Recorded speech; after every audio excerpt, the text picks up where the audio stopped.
If you are looking to improve your mental health, you are in the right place. You're going to receive and learn how to use your MSU so you could live a delicious life. We all make stuff up, so why not make up the good stuff? If you're looking to understand the benefits of mental health, glad that you're here. My guest today is Nancy Matthews. Nancy is a leadership, sales, and marketing expert whose life and work are grounded in one central theme. The most important things in life aren't things. Life and business are about people. You can read about her philosophy in her best-selling book, The One Philosophy. Oh my goodness, Philosophy, A Better Life for You and Humanity. She's the founder of the People Skills Academy and co-founder of Women's Prosperity Network. She's a mom, a sister, my friend, a global leader, a music lover, and known as the visionary with guts for her persistence, oh yes, in going for her goals despite apparent obstacles and challenges. Welcome, my friend Nancy. Hello, hello, hello, wonderful Wendy. Grateful to be here and make some stuff up. Yeah, let's make some stuff up, girl. I'm glad you're here as well. And thank you to all of our viewers that are joining today. Welcome to Making Stuff Up with Wendy. You are going to love Nancy Matthews. So first thing, Nancy, I am going to give you the certificate I have been waiting to give you because you, my friend, definitely use your MSU. You make stuff up. So here you are, my dear, your MSU. Congratulations. I got a degree. Yeah, baby, I got a degree. I never knew I could get a degree in making stuff up. Right? I'm very excited. Yeah. And you know, you're really on your master's program, I'd say, really, if we're going to go there. So, and we are going to go there. But before we jump in, I just want to remind everyone today's conversation is edutainment. We're here to share tips and resources and experiences around making stuff up and improving our mental health. If you are having a mental health crisis, you can call the number on the screen. There's also information in the comments for you to get the help that you need. So we're glad you're here. So my friend Nancy, you know, we've talked about making stuff up together for a long time. And for our viewers that may not have seen this, you all know you've been making stuff up, right? Whether you know it or not, you have been. And now you all have an MSU as well. When I learned about making stuff up, it was many years ago, and it came from actually a negative impact of, I had in my mind, well, as some of you may have this as well, that an opportunity came into my life professionally early on in my career with a beta to step into being a trainer for other hairdressers to learn how to become trainers. And I didn't know I had an MSU, but I made up so many things about not being able to do that I wasn't a hairdresser. I've never taught education before. I mean, so many things. And it put a big old kibosh on that opportunity until I realized what I was doing and how to shift. So that really deterred from a little bit of deliciousness there. Nancy, what about you? How do you define MSU and this whole concept? So the way that I define it is we all have what I call a folktale factory. Our minds, our brains, their job is to make up stories. And what I've since learned after many, many years of study and learning about myself and learning about how the brain works and all of that, what I've since learned is if I'm telling myself a story about something that has me feel not good, well, guess what? I can make up a new story. Yes. And that's really how I use it. And I teach on this Folktale Factory. And I often say, if your Folktale Factory workers are telling you stories that make you feel bad, fire them. Like, get a new crew. And that's really what it's about. One of my first aha moments around how we make things up that are not necessarily based in fact was when my daughter was a senior in high school. Is it okay if I tell this story now? Yes. Okay, good. So my daughter, who you know and has been on your show, as a matter of fact, so she's in high school. I pick her up, and it was the prom time. And she asked me, "Hey, Mom, can I use your house by the beach?" I had some rental properties, and one was by the beach. "Can I use your house for the prom party?" And at first I was like, "Oh my God, no." And then I thought, well, you know what? They're going to go party somewhere. Might as well let them use my house. I can have, her older brother chaperone, which may not have been the best decision. But that's a story for another day. Anyway, and yeah, you can use the house. And then I thought to myself and said to her, "Oh, I didn't get to go to prom." And she's like, "Really? How come?" And the words that came out of my mouth was, "Because I was fat and unpopular." Mm. And then she goes, "Well, I'm kind of chubby and don't have many friends, but I'm going to the prom." Like, don't you love it, right? And, it's one of those car conversations that just come about, right? And so when she said that, I reflected and I went, well, let me think about this. When I was a sophomore in high school, I moved and switched to another high school. And I never really clicked with the people at the new high school. So then as a junior, I decided to take English over the summer and graduate. So I never actually had a senior year.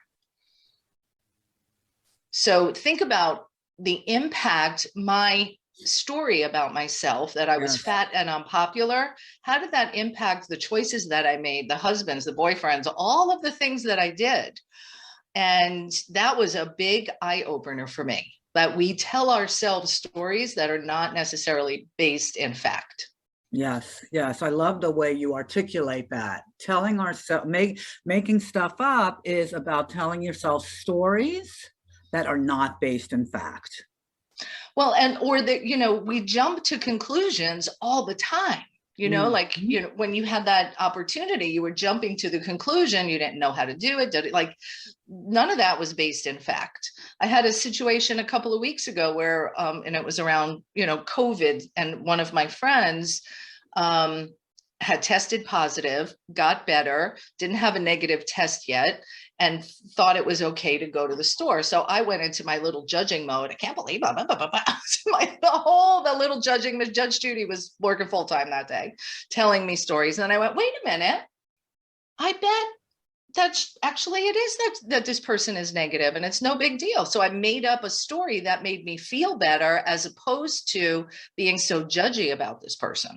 Oh, that's perfect, Nancy. So this is how you can use it on an ongoing basis. And again, the barometer for me is, if I'm making up a story that makes me feel bad, make up something that feels better. Oh, God, yes. So true. So true. That reminds me of what I like to make up when I'm in the car, right? When you're driving in the car, and and I'm learning, right? I'm learning how to reframe what I'm making up, because it makes me feel so yucky. So like when someone cuts me off in traffic and I, want to call them an a-hole, and they may not be an a-hole, they may just be someone that is, their mom just went into the hospital, or their kid has to get home from school and they just want to cut in front of me. I have a go-to for that. What's that? I make up they have diarrhea and they got to get to a bathroom. Oh, you see, that's a really good one. I mean, so that's it. It's the reframe, and that's what it is. That reframe helps me to have a little bit more compassion, which makes me feel better. Because here's the thing: when I don't reframe, I'm just all of a sudden cranky in my car, in my life.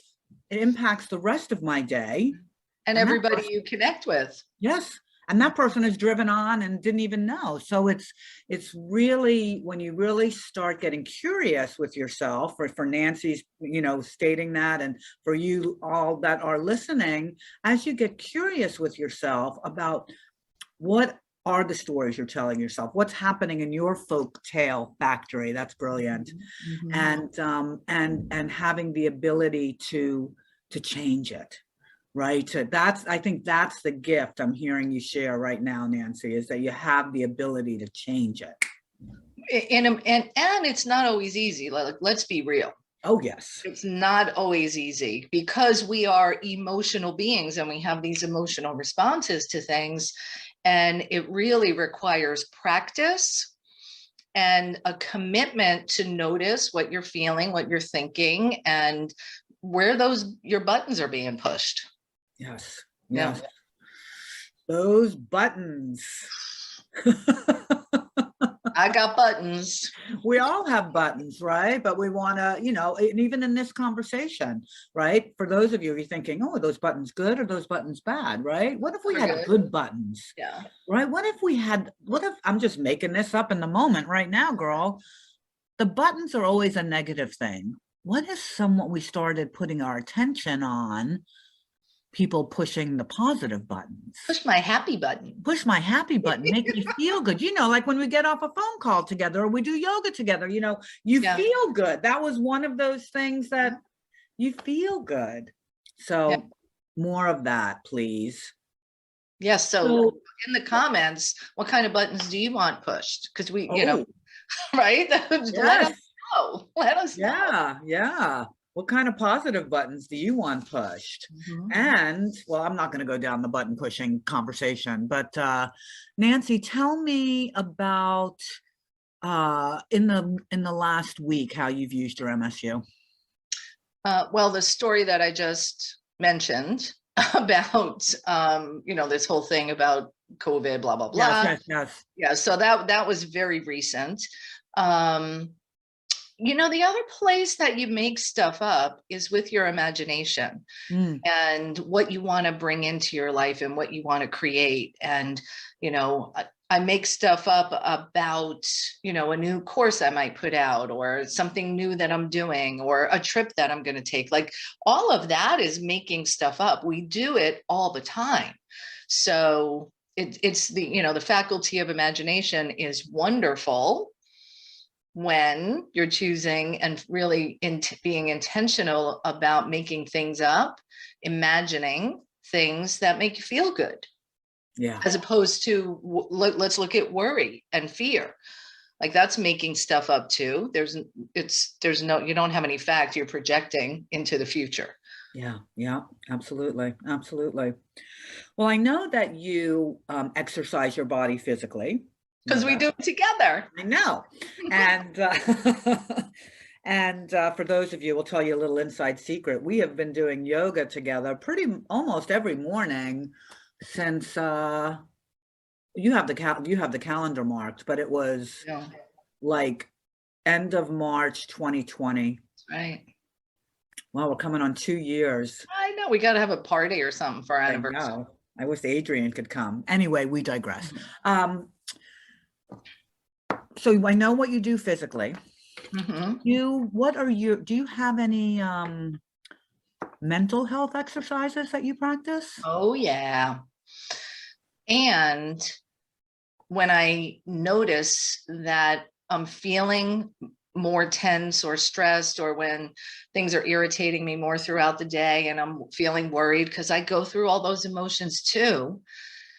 When I notice that I'm in a phase or there's something happening, I double up on my practice for mindfulness and tapping into positive things. So I have a morning daily ritual, which is either reading a book that's positive and uplifting or watching something on YouTube.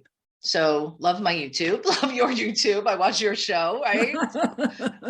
So I'll watch something there, and then I am a committed journaler. And when I talk about journaling, I'm not writing pages and pages. And I just make sure that I set an intention for how I want to experience the day ahead, as opposed to just kind of like blowing in the wind with whatever happens. Like, how do I want to feel? How do I want to experience the day?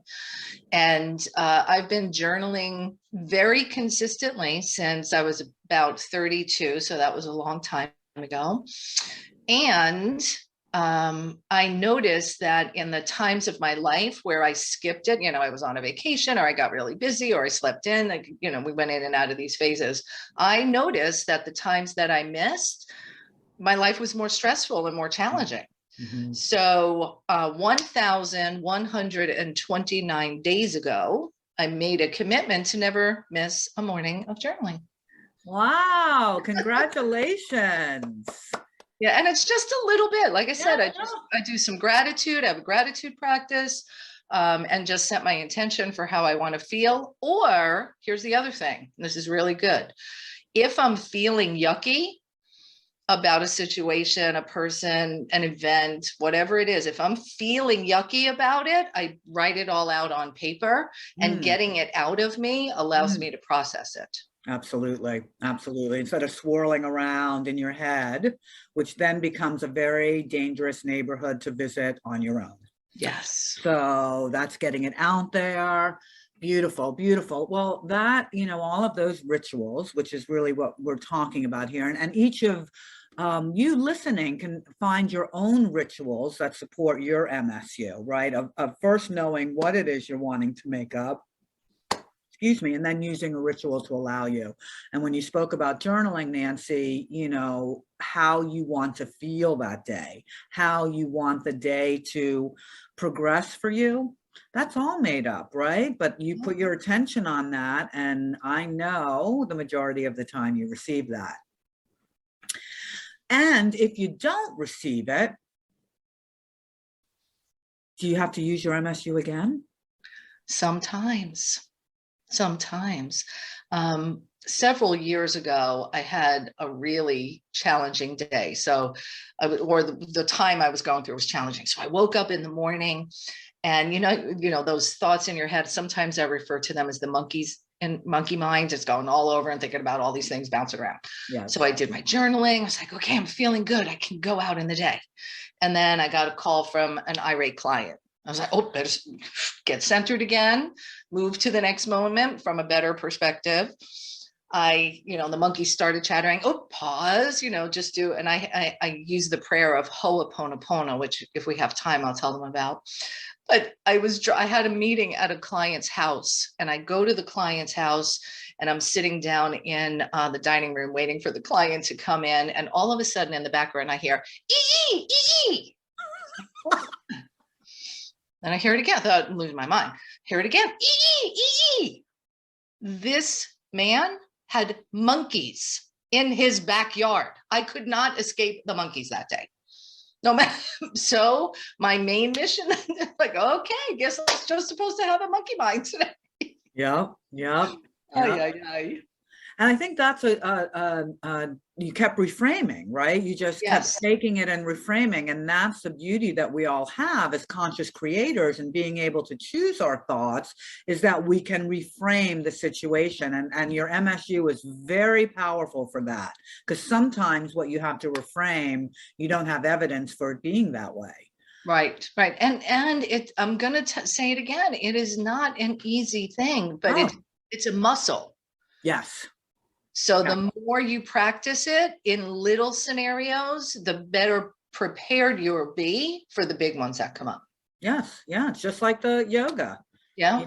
Think about some of the things we do now that there's no way, if we weren't practicing, that we could do. Exactly. So it really is. There's that connection, so yay you if you're exercising your physical body, for all you listening, and start to think about what are the mental health exercises that will support you in feeling good, and maybe using your MSU to prepave, reframe, will help you to be more resilient and bounce back faster, so you could feel good and do the good you're meant to be doing in the world. And I love what you keep saying, Nancy, that it's not easy. And as I mention on almost every episode, is that we're not saying you can go from depression to joy by making up a new thought, right? It's part of the process. There's a lot more to it, right? So just being in the conversation is the best part of the game, and continuing to explore what that means for you, and where your teacher is going to come from, and where your practice is going to be, because it's different for everybody. And I want to add in that you want to build up a support system of people that you can reach out to when you're feeling low. But even better than that, a support system of people that will reach out to you. Because when we're depressed, when we're upset, I know I do, I isolate. Yeah. I'm not going to be reaching out to people. Yes. So that's why laying the foundation of those solid relationships that know you well. Yes. Is really key, or call the helpline that Wendy has here for you. You don't have to go through this alone. Whatever it is, there's someone who loves you and cares about you. And if you don't think you can find anybody, find me. Yeah, find Wendy. Me. Like, right, we're here. We'll talk. We're good listeners even. We don't even have to talk. That's right. It reminds me of, I'm so glad you said this, Nancy. It reminds me of what I see going around on Facebook right now for me is this little story from Winnie the Pooh about how Pooh and what's the little one? Is it Tigger? Piglet? Piglet. Pooh and Piglet realized that they hadn't seen Eeyore in a long time. Mm-hmm. And so the story goes, they went to find him and Eeyore said, I'm not feeling happy and fun to be around, so I didn't want to come and be around you. That's friends don't want that. And they looked at each other, Piglet and Pooh, and just sat down next to Eeyore. And he said, well, what are you doing? He said, well, we're your friends. We're just going to be here. And just sat there. And then Eeyore said he felt better just from them sitting there. Mm-hmm. Yeah, and beautiful. You know how I know for some people it's very challenging to ask for help, right? Like you said, I isolate, you isolate, even though we know but it's still very hard to pick up the phone. I will, but it's very hard. Is that where'd it go? It just left me. Make up something new. Thought, huh? Make up something new. I'm going to wait. I think my mind is like a lazy Susan and I missed that thought. And the next one is coming. It's coming. It's coming. I love that. Yeah, it is totally that. That is from a colleague of mine, Laura Beering, and she was so brilliant in that she always said that. And you just demonstrated MSU. You could have gone to, and this is where really being present and skilled and practiced at this comes into play, because you could have made up, oh my gosh, what's wrong with me? I'm on a show, blah, blah, blah, blah, blah, blah, blah. That doesn't feel good, doesn't serve the audience. And you being, an example of making stuff up in the moment, it's a lazy Susan in there. It'll come around. Like, what a beautiful demonstration. That's why it happened. Yes, it does. It does. And being able, from all the practice over the years of different tools and skills. So if it comes back, I'll share it with y'all. I promise. It probably will. So Nancy, are you ready for the MSU challenge? I think so. She hasn't told me anything about this. So you're going to learn about it when I learn about it. I want you to turn around and grab that book behind you, The One Philosophy. Okay. And I want you to open, this is Nancy's book, The One Philosophy. It's brilliant. You must have it. And open it up and to give us a little bit of read what you need. Go. I guess I'm supposed to, you just want me to share what I opened to? Yeah. So what's the first thing that comes to your mind when I describe someone being the one? Perhaps you think of the one who may be your soulmate, spouse, or partner, could make a powerful connection for you, could be your next big client, has the solution that you've been searching for. So now consider how you feel when you think someone is the one. You become filled with excitement, enthusiasm, and eager anticipation of the possibilities and enhancement to your life that meaning the one will create, just as it did as I was preparing to meet Trina, which is the story before. And now observe how your behavior shift as well. When we think we're in the presence of the one, we tend to pay extra attention, listen more intently, and overall treat that person with more respect than we do most of the people we encounter in our everyday lives. Wow.